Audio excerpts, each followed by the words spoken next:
Hey everyone, welcome back to the Badass Confidence Coach podcast. Today, Tim and I are going to talk about what are some things that people in healthy relationships do. So we're going to flip the script a little bit here. I talk quite a bit on the podcast about what's not going right and how to fix it, but we'll talk about the problems and the issues. That's a lot of what I do. And I help people heal themselves and I teach people the skills to get better. But I thought that this is a good one to do about, all right, let's talk about what do people in good, healthy, loving relationships do. And I'm specifically talking about couples, but you can think about this in family relationships as well. Okay. And then I'm going to go into something at the end. I'm going to save it a little bit more for the end in detail, a better takeaway for all of you. So we're going to go through the steps or the key takeaways of what people in healthy relationships do. And at the end, I'm going to talk about something that's a little bit more detailed and really important for all of you to know about. Okay. Okay. All right. So I feel like we're experts with this one, right? Like our even more so, right? Than any no, other we're not week. experts because we screw up all the time. We do these things, but we don't do them perfectly and we don't do them all the time. Right. But I think we're a good authority on talking about it. Yeah? Maybe. Yeah. Okay. Yeah. Let's see what happens. Okay. All right. So what are some of the things that people in healthy, let's say romantic, I'm going to say these are intimate, these are loving romantic relationships. What do they do? Okay. So number one, they are practicing open and honest communication. Kind of a basic. You'd be surprised at how many people in relationships are not having open, honest conversations. You'd be surprised at how many people say they have a good marriage, but they don't have an honest marriage because they don't speak honestly to one another about what it is that they're thinking and they're feeling. Maybe they're just always trying to, air quote, make nice or not make waves. That over time does not lead to a healthy marriage. You can do it. You can do it. You can do it. And many of you who are watching here on YouTube or listening, you maybe have seen people in your life that, well, yeah, they live for 50, 60 years and they never seem to talk about anything of importance. I know because I lived there with them. I was their kid. Right. And I saw it all the time when I went home on the weekends or they lived down the street from me. So many of you can attest to this, right? And all of this is about finding peace and contentment in our lives. And I hesitate saying happiness because I think happiness is fleeting. We're not always happy. But when we are looking for deep peace, deep contentment, this is something that's so, so important in relationships is having this honesty and this openness with one another. The next one is we have mutual respect for one another. Couples have mutual respect. How else can I say it? We recognize each other's individuality, our needs, our boundaries, and our perspectives. I think you have to remember it's two acting as one, right? It's two separate individual humans that have chosen to come together and they are one unit, and they're also still two individual humans. You have to remember that we're not robotic. To find that healthy balance of knowing that you are a couple, but that you have boundaries even within the relationship of who I am and where I leave off and you pick up. And I think it's being able to identify, like you and I have talked about this ad nauseum. We look at each other's skills, not necessarily in the context of working, but like just skills in life as people. And like we both understand there's things that you do way better than I do.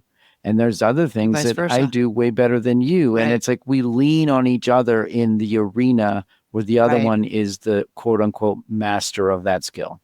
And being respectful towards one another, I think, is also really checking yourself and watching yourself in that it's not belittling the other person. It's not name calling. It's watching your behavior, using contempt when you're annoyed or irritated towards the other person.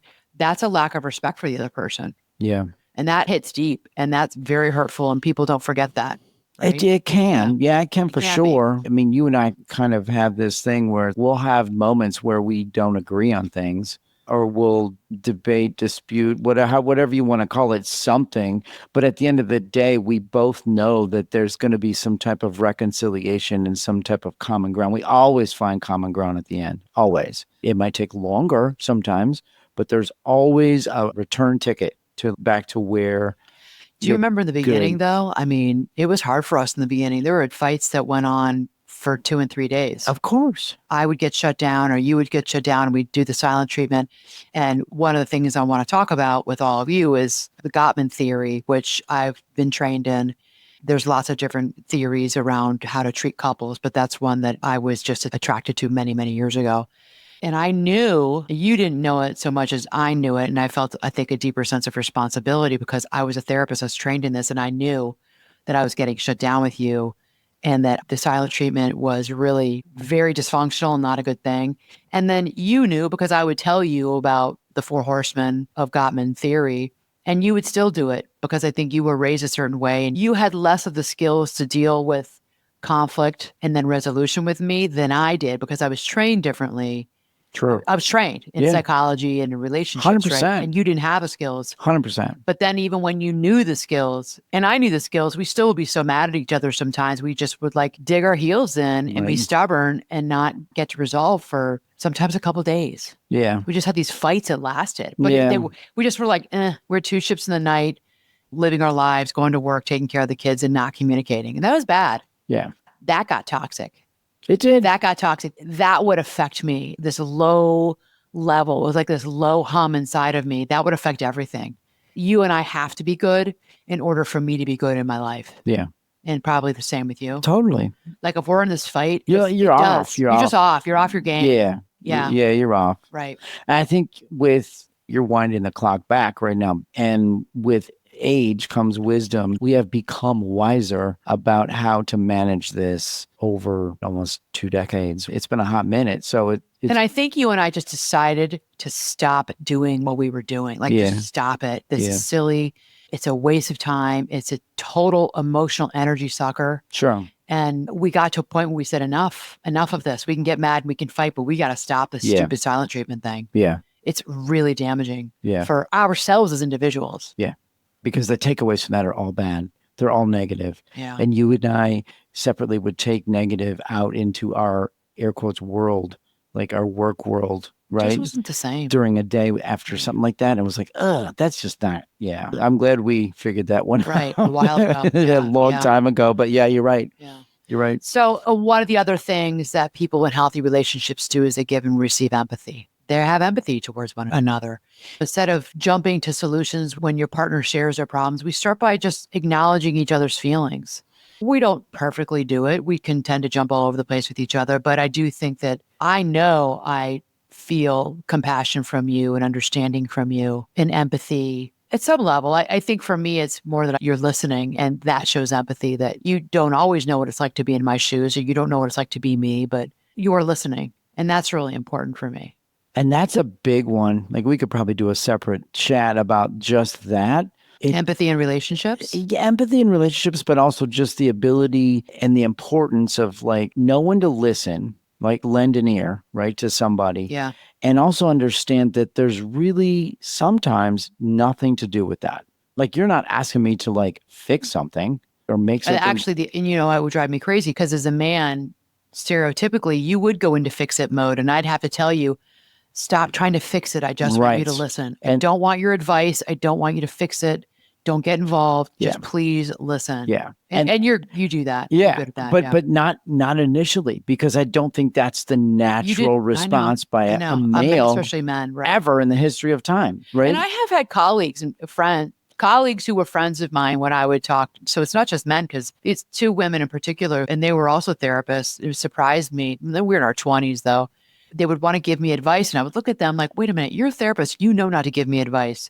I think when it came to their personal lives, that must have been a hard thing for them that they learned in school. They had to like almost sit on their hands or bite their tongue. It was very hard for these two friends of mine to not give me advice because they probably were, I know the answer. I know what you should do. Well, I'm not asking you for your advice. Right. So it's not just men. There are some women who do it too. You're right. Yeah. Okay. Next one is what happy couples do is they embrace healthy conflict resolution. So it's a little bit of what we're talking about now. We were not doing it in a healthy way in the beginning. That shutdown was quite dysfunctional. Disagreements, they happen in every single relationship. Disagreements, fights, that's okay. It's just learning how to fight. It's learning how to handle the issues. That's what matters most. So when you're looking at conflict, try your best to approach it calmly, focusing on the issue at hand instead of attacking your partner, and be willing to compromise. So you can have a conflict. It's how you deal with the conflict, and be willing to maybe give an inch if you can on a situation, in a situation. And there are times with couples where it's like, I can't give an inch. The other person needs to. And I think it's important to know, like, hey, it's my turn. This is not as big of an issue for me as it is for him. I need to give a little bit more on this. Do you know what I'm saying? Yeah. Because I think there's times when we have couples or we have debates about something where you're more hot about something or you have more convicted about something. And it's like, well, okay, you can have that or we'll do it the way you want to do it. Let's resolve this because this is something that's really important to you. It's not as important to me. We don't always, in every situation, equally have the same fervor about an issue. No, right? That's almost every time. I think that's more common than not. Right. Throw the other person a bone. Throw them a bone. Let the other person win sometimes. Well, I mean, I think that's maturity. I think it's also growing up and realizing, like we just said 2 seconds ago, is it worth it? Yeah. But I think it's even bigger than just let the other person win. It's being big enough to say, you know what, I don't need to win this, right? We need to come to some type of agreement. And if I'm giving a little bit more and you're taking, air quotes, taking a little bit more in this particular conversation, that's okay, right? And that is the emotional intelligence of you and the emotional intelligence of me that we have worked on over the years. I think that when somebody wants to win a fight, I got to one up you. I just need to be right and I need to have the last word. That's emotional immaturity on your part.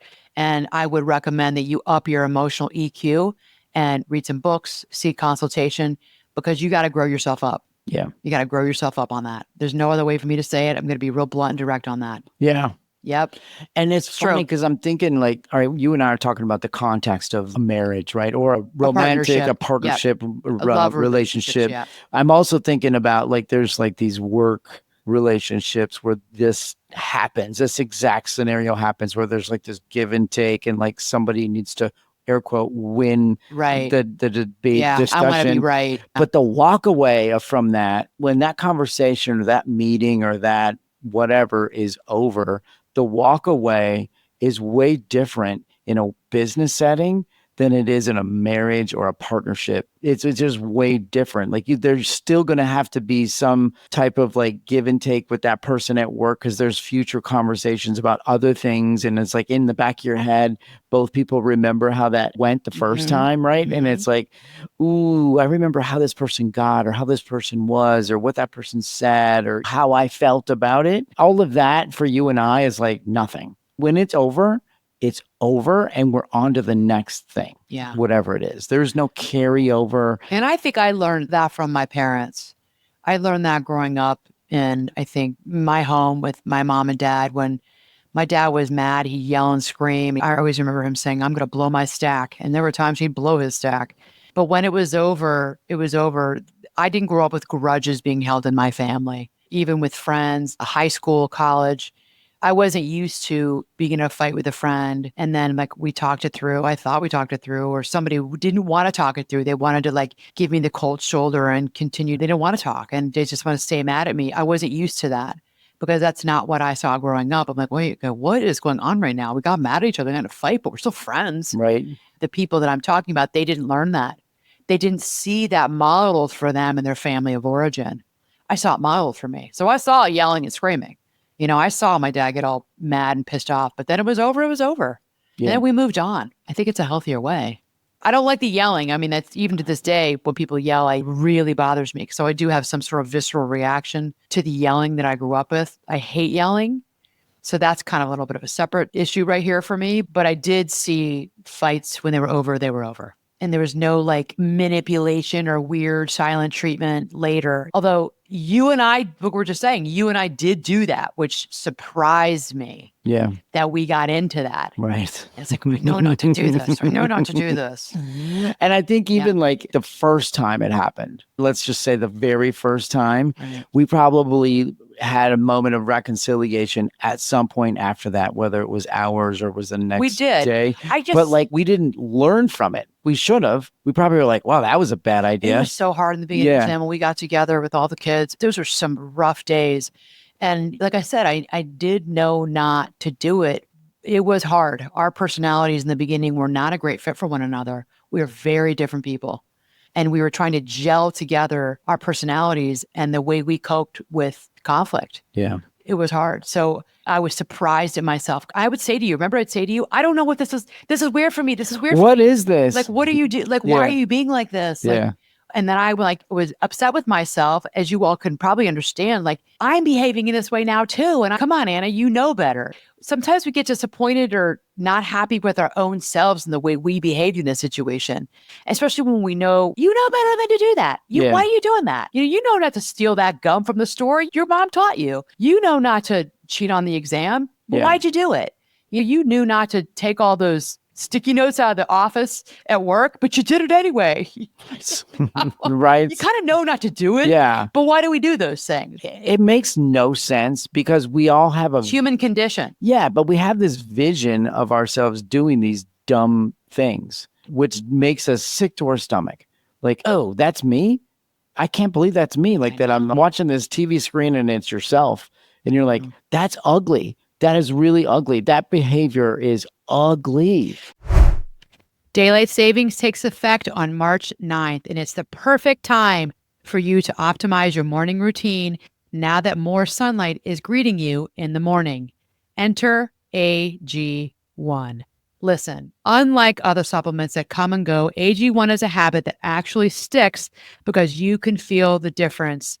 There are days when I don't perfectly get in all my fruits and vegetables, but AG1 keeps me going with energy. It's helping with my skin and it's helping me get that great sleep that you all know I preach about all the time. And unlike other supplements that make big claims without the research, AG1 is formulated based on the latest science in nutrition and wellness.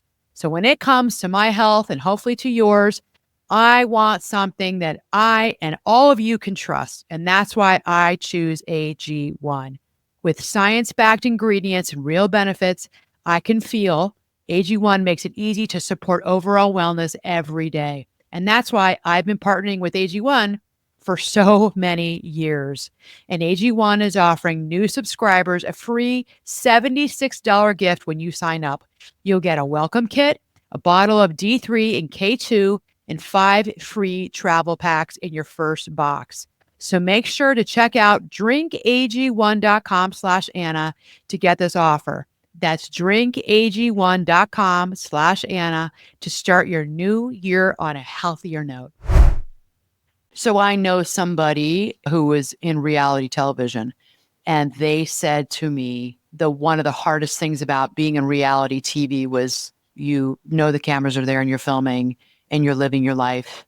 Yes, you are aware, but there are times and you do forget that they're there. You get used to them being there. You get used to them being in your home, being around you, and you get into something talking specifically about your husband or your wife, this person with their husband, and they would speak to them a certain way, kind of normal, like frustrated with them. They would watch it back months later when they would get the film and they would see themselves, to your point exactly. And for many of them, it was a wake-up call that no way. When in our lives does anybody have a camera around following that? Well, reality TV shows today. But you see like the tone in your voice, the body language, like the way you're holding your body, the way you're speaking to your life partner. It's embarrassing, to your point. Yeah. It's almost like maybe you're onto something. Like maybe that should have to happen. I don't know. I don't think people would sign up for that.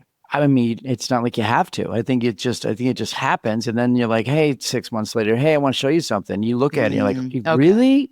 So everybody has the cameras in their homes. I mean, it's your happening Ring camera's now. on, your Nest is on in Yes. your home, and you can just But think of the impact. have it in though. your bedroom and have it in your family room and have it in your kitchen. Yes. Everybody hangs out, you have it recording all the time. I think that we do, and play it back. Yeah. Maybe some people do that. I mean, you only have to They see probably it, go back to look at it for evidence of why they're right. but you would only have to see it once. You'd only have to see that ugliness one time, and you'd be like, Yeah, some I people. need to make that go away. Yeah, maybe some people. Hmm. Those in healthy relationships who are earnest and want to make it better and change it, yes. Yeah. Yes. The next one is they maintain their individuality and personal space, which is really important. So that's, of course, every episode I'm talking about boundaries. They have boundaries around who they are as individuals, and they respect the space of the other person, that sometimes that person needs to be alone. They want quiet time. They want to be in the bedroom alone. They're going to be in the garage. They're going to work out, whatever it is. They want to tinker with whatever it is they like to tinker with. And we respect that each person does need to have their time alone with their thoughts, with their hobbies, whatever it is that they like to do. respecting and really encouraging the other person to pursue your interests or your hobbies or whatever it is like you like to do. I mean, if you want to play golf, okay, maybe not every weekend for 8 hours a day, Saturday and Sunday, but pursue that. And how can I support you in that? Then how can you support me in what it is that I like to do that maybe takes me away from home? Right. That's really important. And that really does contribute to satisfaction in a marriage and in a partnership. And if you think about us, like you and I truly enjoy being together. Yeah. We enjoy sharing life and creating memories. And I think most of the time we would choose to be together doing almost all things. And there's also times where it's like, you know what? You'll be like, I'm going to go do this or this or this and grab lunch and just do some Anna time. And then there'll be times where I'll do something and it's like, and we're good with it. We run together, but there's times I want to run alone. There's times I want to be up in the bedroom by myself, or I don't care that you're there, but I want to read. And I don't want you to talk to me because I want to read. You can be here, but don't. Yes, it's true, but that's my quiet time. And I know many people can relate to this. Like, that's fine. Come in the bedroom. I don't really care about that. But don't talk to me because you're like, did you see this meme I just sent you? That's so funny. I mean, it's fun, whatever. Or, the dogs are being annoyed, whatever. You'll be talking about anything. Or you're talking about basketball, like the Final Four coming up. And I'm like, I want to hear it. And we're going to get into this at the end. I want to hear it, but not right now because I'm reading my book. And that for me is my quiet time, my private time when I don't want to be bothered. And so in healthy relationships, we tend to see that with one another and we respect it. Yeah. And I'll say that to you if I do. And you're like, okay. And you're really good about that. Yeah. They acknowledge and appreciate one another. We're kind of doing that right now. We're acknowledging one another and appreciating one another. Couples do that. And that's really important to show gratitude for the other person. Show gratitude. Thanks for taking the kids the other night. Thanks for getting up and changing the diaper. Just say those things. Put your hand on the other person's shoulder. Hey, as your friends, remember, you're supposed to be friends first. Hey, thanks for that. Thanks for getting dinner. Sometimes it's just somebody else saying, I got dinner tonight. We're going to do carry out. I'm thinking this place or this place. What do you want? Do you know how much that helps the mental labor, especially of a woman? Especially if you're a mother, it doesn't matter if you work as a stay-at-home mom or you work outside the home as well. That mental labor, that is so helpful for someone to say that, for their spouse to say that to them. Yeah. That's acknowledging, I see you're busy. I see you've got a lot on your plate and let me help out. And then showing appreciation. Then I'll say to you, like, thanks for doing that or whatever. Thanks for sending that email for me or getting involved in that. I appreciate that. That goes a long way. Yeah. Don't you think? Oh, absolutely. Yeah. I think though there's moments of that probably a lot more frequently than we even realize. I think so. Yeah. I think, and a lot of couples would say that and probably do it and don't realize it. The next thing they do is they support each other's personal growth. They're supporting the other person. You go and you do you, whatever it is. You want to take that class or you want to do a triathlon this summer. You want to run a 5K. Let me support you. They support one another and they build each other up. Those are signs of a really healthy relationship. I think we do. There's so many different examples we could share of that, where it's like one person wants to like jump in and try this or do this. And the other person's like, yeah, just do it. Just let me know the timing and the night and just how that works with the rest of our schedule, right? And I think something that I think we don't do enough in relationships is that we don't encourage each other enough. Like, yes, you go do that. You'll do great. I think that's important. And offering feedback. We're often at the ready to give each other negative feedback. And we have to remember to give each other the positive feedback. I want to tell you, when I saw you talking to that person the other day, or when I saw how you handled that conversation with your mom, you did a really good job. Good on you. That's just friendship. And I think that that's really important, is to really build each other up in a positive way. We forget to do that. And I think even you and I are not great at that all the time. Oh, 100%. Yeah. I mean, I know there's times where it's like, you think it, but you don't say it. I have thought something and then like, I didn't say it. And then later I'm like, oh, wait, what? How? I should have said that to her. Yeah, exactly. Yeah. Exactly. Okay. What do healthy people do? They foster shared experiences and they have fun. And that is really important. Is couples who are splitting up, couples that I would see in my office over the years, fun was gone. Well, by the time they were with me, I used to always say, you should have been here 4 years ago. So fun was out the door and had been gone. So remembering to have those shared experiences, look for things that you like to do together. And if you don't do them now, you don't know what they are, I would charge all of you and encourage all of you to take some time together as a couple and think about what are some things that you might like to do together. What are you both interested in? What is something that you can take on? Can you take long walks on Saturday mornings? Can you go hiking if you're in an area where there's hiking? Just do you want to get into pickleball? Or maybe you do it individually. Maybe you want to play pickleball in a group.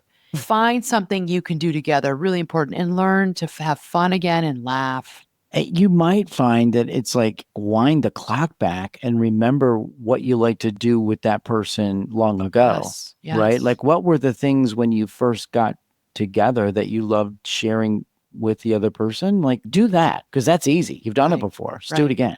And the next thing that they do is they continue to learn about each other. So that's my next one.